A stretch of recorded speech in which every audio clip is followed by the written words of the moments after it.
Christmas fruit cake. Simple Christmas fruit cake తయారు చేయు విధానం. ఇందులో స్పెషల్గా వేసే ఇంగ్రీడియంట్ రమ్ మరియు ఎక్కువగా డ్రై ఫ్రూట్స్. అయితే క్రిస్మస్ కేక్లో మనం వేసే ఇంగ్రీడియంట్స్ అన్నింటినీ ఈక్వల్ క్వాంటిటీస్లో వేసుకోవాలి.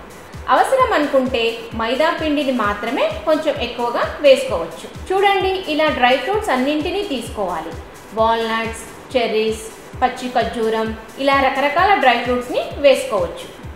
ఫుడ్ ప్రాసెసర్లో ముందుగా బటర్ వేసుకొని కలుపుతూ దీనితో పాటుగా చక్కెర అలాగే కోడిగుడ్ల సొనను కూడా వేసి వీటన్నింటినీ మంచిగా మిక్స్ చేసుకోవాలి. ఒక పెద్ద బౌల్లో మైదా పిండి మరియు సగం చెంచాడు బేకింగ్ పౌడర్ వేసి విస్కుతో కలుపుకోవాలి.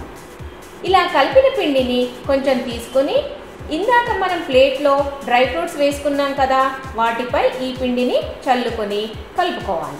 ఇప్పుడు కేక్ మిక్స్చర్ని తీసుకొని ఇందులో రమ్ను పోసి కలిపి పక్కన పెట్టుకోవాలి. తర్వాత మైదా పిండిలో కొంచెం గరం మసాలా పౌడర్ వేసి మిక్స్ చేసుకొని కొంచెం కొంచెంగా కేక్ మిశ్రమంలో వేస్తూ మిక్స్ చేసుకోవాలి. చూడండి, ఇలా తయారైన కేక్ మిశ్రమంలో పిండిని చల్లుకున్న డ్రై ఫ్రూట్స్ వేసి మిక్స్ చేసుకోవాలి.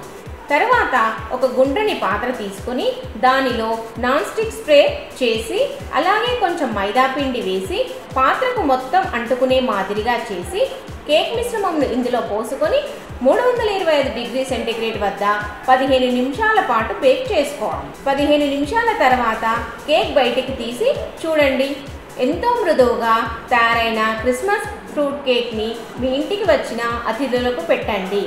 దీని రుచి చాలా సూపర్గా ఉంటుంది.